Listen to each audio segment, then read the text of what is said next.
వ్యాప్కోస్ నివేదిక మేరకు central water commission సూచనల మేరకు మహారాష్ట్ర ఒప్పుకోకపోవడం వల్ల మన ఇంజనీర్ల రికమెండేషన్ మేరకు ఆనాడు రాష్ట్ర ప్రభుత్వం నీళ్లు లేని చోట నుంచి నీళ్లున్న చోటకు మేడిగడ్డ ప్రాజెక్టుకు రూపకల్పన చేశాం.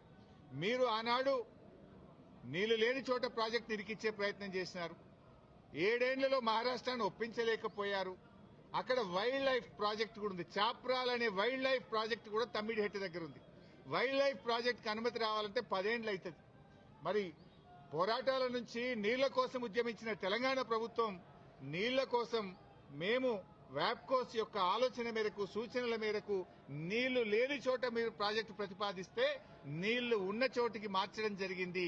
ఎందుకు మార్చామనేది documents, evidences, meeting minutes, central water commission లెటర్లు, మహారాష్ట్ర ముఖ్యమంత్రి రాసిన లెటరు అన్నింటినీ కూడా కమిషన్ కు పూర్తి ఆధారాలతో సహా సమర్పించడం జరిగింది.